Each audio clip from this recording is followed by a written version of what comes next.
প্রিয় দর্শক, যেটার ভয় গোটা বিশ্ব পাচ্ছিল গতকাল মধ্যরাতে ঠিক সেটাই ঘটে গেল। তৃতীয় বিশ্বযুদ্ধের অ্যালার্ম হয়তো বেজেই গেছে। ইসরায়েলের সবচেয়ে সুরক্ষিত এলাকা, তাদের গর্বের জায়গা, যেখানে তাদের নিউক্লিয়ার রিঅ্যাক্টর বা পারমাণবিক চুল্লি লুকানো আছে, সেই ডিমোনা আজ ইরানের মিসাইল বৃষ্টিতে শ্মশানে পরিণত হয়েছে। আমি আমার গত দুটো ভিডিওতেই আপনাদের ঠিক এই সতর্কবাণীটাই দিয়েছিলাম, আর আমার অ্যানালিসিস অক্ষরে অক্ষরে মিলে গেল। কিন্তু দাঁড়ান, আপনি যদি ভাবেন এই যুদ্ধ শুধু ইরান আর ইসরায়েলের মধ্যে আটকে আছে, তাহলে আপনি চরম ভুল করছেন। আজকের এই প্রতিবেদনে আমি আপনাদের এমন দুটো খবর দেব যা শুনলে আপনার রাতের ঘুম উড়ে যাবে। দুবাই আর আবুধাবির মতো ঝাঁ চকচকে শহরগুলো কিভাবে যে কোনো মুহূর্তে মাটির সাথে মিশে যেতে পারে। এমনি আর কি বললাম যে আপনার রাতের ঘুম উড়ে যেতে পারে। আর আমেরিকা যদি স্থলপথে হামলা করে, তবে কেন মার্কিন সৈন্যদের কফিনটুকুও আমেরিকায় ফেরত যাবে না, সেই হাড় হিম করা রিপোর্টগুলো আজ আমি আপনাদের জানাবো।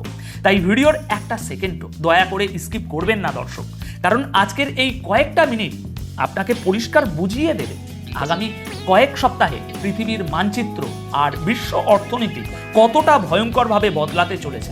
চলুন সোজা গ্রাউন্ড রিপোর্টে ঢোকা যাক।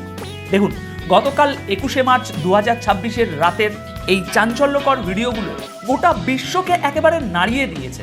কারণ এই হামলাটি গতকাল সকালে ইরানের পারমাণবিক কেন্দ্র নাতানজে হওয়া বোমাবর্ষণের সরাসরি পাল্টা জবাব বা প্রতিশোধ হিসাবেই মনে করা হচ্ছে। খবর অনুযায়ী ইরানের মিসাইলগুলো ইসরায়েলের ইন্টারসেপ্টর মিসাইলগুলোকে একেবারে বোকা বানিয়ে সরাসরি ডিমোনা শহরে গিয়ে হিট করেছে। তবে ডিমোনা নিউক্লিয়ার ফ্যাসিলিটিতে সরাসরি আঘাত লাগার খবর এখনো নেই। প্রাথমিক রিপোর্ট থেকে যা জানা যাচ্ছে, এই হামলায় বেশ কিছু হতাহতের ঘটনা ঘটেছে। মিসাইল আছড়ে পড়ার কারণে আস্ত একটা বিল্ডিং মাটির সাথে মিশে গেছে, এমনকি বুলডোজার গাড়ি সব ধ্বংস হওয়ার খবর পাওয়া যাচ্ছে। অর্থাৎ বুঝতেই পারছেন ইরান এবার কতটা ভারী মিসাইল ছুড়েছে। ইসরায়েলি রেস্কিউ টিম ধ্বংসস্তূপে আটকে পড়া মানুষদের উদ্ধার করার আপ্রাণ চেষ্টা করছে, কিন্তু একটানা সাইরেন বাজার কারণে উদ্ধার কাজে বারবার বাধা আসছে, যার মানে হামলা এখনো লাগাতার চলছে। দেখুন দর্শক, এই ভয়াবহ বিস্ফোরণ ইসরায়েলের পারমাণবিক ঘাঁটির খুব কাছেই হয়েছে। আমি আপনাদের রাত 1টা পর্যন্ত পাওয়া আপডেট দিচ্ছি। দেখুন, মিডল ইস্ট বা মধ্যপ্রাচ্যের এই যুদ্ধে এটাই প্রথমবার যখন ইরান ইসরায়েলের নিউক্লিয়ার রিঅ্যাক্টরের মতো এরকম একটা জায়গার কাছাকাছি নিশানা করেছে। গতকাল এর আগেই ইরান ইসরায়েলের উপর 7 বার মিসাইল ছুড়েছে। এক্সপার্টদের মতে যদি এই মিসাইলগুলো সরাসরি নিউক্লিয়ার রিঅ্যাক্টরে আঘাত করত, তাহলে গোটা এলাকায় এমন ভয়াবহ ধ্বংসলীলা চলত যার প্রভাব বহু শতাব্দী ধরে থেকে যেত। আমেরিকার president Donald Trump, Israeli defence force IDF এবং নেতানিয়াহুর জন্য এটা এখনো পর্যন্ত সবচেয়ে বড় সিকিউরিটি ফেলিয়ার বা সুরক্ষাজনিত ব্যর্থতা হিসাবে প্রমাণিত হচ্ছে। দেখুন, এখানে আমার নিজস্ব বিশ্লেষণ হলো ডিমোনার মতো এলাকায় ইরানি মিসাইলের পৌঁছানো এই যুদ্ধের সবচেয়ে বিপজ্জনক মোড়ের ইঙ্গিত দিচ্ছে। গতকাল সকালে যখন আমেরিকা ও ইসরায়েল ইরানের নিউক্লিয়ার প্লান্ট নাতানজে হামলা চালায়, তখন তারা কল্পনাও করতে পারেনি যে পাল্টা জবাব এত নিখুঁত, এত জোরালো আর এত দ্রুত আসবে। ডোনাল্ড ট্রাম্পের তরফ থেকে বারবার হুমকি দেওয়া সত্ত্বেও ইরানের এই হামলা একটা পরিষ্কার বার্তা দিচ্ছে যে এখন আর কোনো জায়গায় সুরক্ষিত নয়। এটা শুধু একটা বিস্ফোরণ নয়, বরং ইসরায়েলের সেই অহংকারের উপর একটা বিরাট আঘাত, যারা নিজেদের এয়ার ডিফেন্স সিস্টেমকে অভেদ্য বা ইনভিজিবল বলে মনে করত। এই হামলা যদি এভাবেই চলতে থাকে, তাহলে আগামী কয়েক ঘন্টার মধ্যে যে দৃশ্য সামনে আসবে তা দেখে গোটা বিশ্ব শিউরে উঠবে। আমি ডিমোনার আরও কিছু ছবি এই ভিডিওতেই আপনাদের দেখাবো, তবে তার আগে দুটো অত্যন্ত গুরুত্বপূর্ণ খবর, যেটা শুরুতেই বললাম, আপনাদের শুনে নিতে হবে। এই খবর দুটো শোনা আপনাদের জন্য একদম মাস্ট। এগুলো আলাদা খবর হলেও ইরান, ইসরায়েল এবং আমেরিকার এই যুদ্ধের সাথেই সরাসরি যুক্ত। দেখুন, প্রথম খবরটি হলো ইরান আমেরিকাকে সরাসরি চ্যালেঞ্জ ছুড়ে দিয়ে আজ সকালে ঘোষণা করেছে যে এবার মার্কিন সৈন্যদের শিকার করা হবে আর তাদের কফিনগুলোও আমেরিকায় পৌঁছাতে দেওয়া হবে না। অর্থাৎ মার্কিন সৈন্যদের ঘিরে ধরে মারার যে প্ল্যান, তা এবার বাস্তব রূপ নিতে চলেছে। কারণ ইরান স্পষ্ট করে দিয়েছে ডোনাল্ড ট্রাম্প যদি গ্রাউন্ড অ্যাটাক বা স্থলপথে হামলার ভুল করেন, তবে তাদের জন্য এমন একটা বড় সারপ্রাইজ তৈরি আছে যা আমেরিকা স্বপ্নেও কল্পনা করে।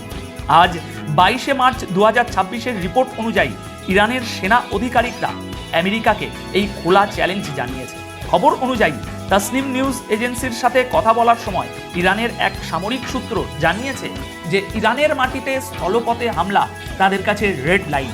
তারা কড়া ওয়ার্নিং দিয়েছে, ডোনাল্ড ট্রাম্প যদি এই দুঃসাহস দেখান তবে মার্কিন সৈন্যদের কফিন তাদের নিজেদের দেশে অর্থাৎ আমেরিকাতেও ফিরিয়ে নিয়ে যাওয়া সম্ভব হবে না। ইরান বলছে তাদের সুপ্রিম লিডারের শাহাদাতের পর যেভাবে তারা আঞ্চলিক যুদ্ধ শুরু করেছিল এবং এনার্জি ইনফ্রাস্ট্রাকচারের হামলার জবাবে গোটা এলাকার সাপ্লাই লাইন বন্ধ করে দিয়েছিল, ঠিক সেইভাবেই স্থলপথে অনুপ্রবেশের জবাবও এমন সারপ্রাইজের সাথে দেয়া হবে যে শত্রুরা চমকে যাবে। ইরান শুধু আমেরিকাকেই নয়, তাদের সহযোগী দেশগুলোকেও কড়া ভাষায় হুমকি দিয়েছে। ইরানি সামরিক সূত্রের তরফ থেকে খবরের কাগজগুলোকে জানানো হয়েছে, যদি ইরানের দ্বীপগুলোর উপর কোনো ক্ষতি করা হয় তাহলে এর সরাসরি ফল ভুগতে হবে সংযুক্ত আরব আমিরাত সহ সমস্ত উপকূলীয় এলাকাগুলোকে। তারা স্পষ্ট ভাষায় বলেছে যে দুবাই এবং আবুধাবির মতো শহরগুলো এই হামলার প্রথম ধাক্কা থেকেই বাঁচতে পারবে না। শুরুতেই যেমনটা বললাম, সব ধূলিসাৎ হতে চলেছে। দেখুন দর্শক, এই ওয়ার্নিংটা আসলে মার্কিন সেনার সেই পরিকল্পনার সরাসরি পাল্টা জবাব, যেখানে সিবিএস নিউজ দাবি করেছিল যে আমেরিকা ইরানের ভিতরে স্থলবাহিনী বা গ্রাউন্ড ফোর্স নামানোর প্রস্তুতি নিয়ে ফেলেছে। তাই ইরানও জবাব দেওয়া জরুরি মনে করেছে যে এসে তোমাদের পরিণতি দেখে যাও। দেখুন, আমার মতে ইরানের এই গ্রেট সারপ্রাইজের হুমকি ডোনাল্ড ট্রাম্পের জন্য একটা অনেক বড় অ্যালার্ম বা সতর্ক বার্তা। ইরান যখন বলছে যে তারা কফিন তোলারও সুযোগ দেবে না, তখন বুঝতেই পারছেন যে ইরানিরা মাটির নিচে বারুদের কেমন মারাত্মক জাল বিছিয়ে রেখেছে। দুবাই এবং আবুধাবির মতো গ্লোবাল হাবগুলোকে সরাসরি হুমকি দেওয়ার মানে হলো এই যুদ্ধ এখন গোটা মিডল ইস্টের অর্থনীতিকে ছাইয়ে পরিণত করার দিকে এগিয়ে যাচ্ছে। স্থলযুদ্ধ শুরু হওয়া মানে সেই কেয়ামতের শুরু, যার কথা ভাবলেই বুক কেঁপে ওঠে। এবার দ্বিতীয় গুরুত্বপূর্ণ খবরটি শুনুন। নতুন ইরানি বছরে ইসরায়েল ও মার্কিন ঘাঁটিগুলোতে এক চরম ধ্বংসাত্মক হামলা হয়ে গিয়েছে। ইরানি রেভলিউশনারি গার্ড কর্পস অর্থাৎ আইআরজিসি নতুন ইরানি বছর, নওরজ এবং ঈদের উপলক্ষে অপারেশন ট্রু প্রমিস 4-এর 71তম ওয়েভের সূচনা করে দিয়েছে। আইআরজিসি একে নতুন বছরের প্রথম জোরালো আঘাত হিসাবে আখ্যা দিয়ে তেল আবিব এবং রিশন লিজিয়ানের ভিতরের এলাকাগুলোকে নিশানা করেছে। এই হামলায় সুপার হেভি এবং প্রিসিশন গাইডেড ইমাদ মিসাইলের পাশাপাশি মাল্টি ওয়ারহেড কাদার মিসাইল এবং সুসাইড ড্রোন ব্যবহার করেছে ইরান। শুধু তাই নয়, ইরান তাদের অ্যান্ট্রিশন ক্যাম্পেনের অংশ হিসাবে কুয়েতের আলী আল সালেম, সৌদি আরবের আল খারাজ এবং ইরাকে অবস্থিত ভিক্টরি নামক মার্কিন সামরিক ঘাঁটিতেও ভারী মিসাইল ছুড়েছে। ইরানি কমান্ডারদের দাবি হলো গত 3 সপ্তাহ ধরে নজরদারি চালানোর পর তারা শত্রুর দুর্বলতাগুলো ধরে ফেলেছে এবং এখন নতুন আক্রমণাত্মক কৌশল তারা বেছে নিচ্ছে। অর্থাৎ আমেরিকা আর ইসরায়েলের বেশ কিছু দুর্বল পয়েন্ট এখন ইরানের হাতে চলে এসেছে। নাতাঞ্জ নিউক্লিয়ার প্ল্যান্টে হামলার ঠিক পরপরই শুরু হওয়া এই নতুন তরঙ্গের হামলা গোটা মধ্যপ্রাচ্যের যুদ্ধকে আরও একটি চরম বিপজ্জনক মোড়ে এনে দাঁড় করিয়েছে। তো দর্শক, পুরো ঘটনাটা এবং গ্রাউন্ড রিপোর্ট তো আপনারা শুনলেন, কিন্তু এবারে একটু ভিতরের খবর বোঝার চেষ্টা করুন। যদি আমরা পুরো পরিস্থিতিটা একটা জিওপলিটিক্যাল লেন্স দিয়ে দেখি, তাহলে বুঝবেন এটা শুধু কয়েকটা মিসাইল হামলা নয়, এটা হলো চেঞ্জ অফ ওয়ার্ল্ড অর্ডার বা বিশ্ব শক্তির পালা বদল। আমার অ্যানালিসিস বলছে ইরান আজ ইসরায়েলকে শুধু আঘাত করে, বরং ডোনাল্ড ট্রাম্প এবং আমেরিকাকে একটা মানসিক চেকমেট দিয়েছে। ইরান খুব ভালো করেই জানে আমেরিকা এখন সরাসরি স্থলযুদ্ধে জড়াতে চাইবে না, কারণ ইরান যদি দুবাই বা আবুধাবির মতো গ্লোবাল ইকোনমিক হাব ধ্বংস করে দেয় আর হরমুজ প্রণালী দিয়ে তেলের সাপ্লাই বন্ধ করে দেয় পুরোপুরি, তাহলে শুধু মিডল ইস্ট নয়, গোটা বিশ্বের অর্থনীতি এক রাতের মধ্যে তাসের ঘরের মতো ভেঙে পড়বে। তেলের দাম এমন জায়গায় পৌঁছাবে যা আমেরিকা বা ইউরোপ কারো পক্ষেই সামলানো সম্ভব হবে না। আমার মতে আমেরিকার অপরাজেয় হওয়ার যে ইগো বা অহংকার ছিল, ইরান আজ সেটাতেই সবচেয়ে বড় ফাটল ধরিয়েছে।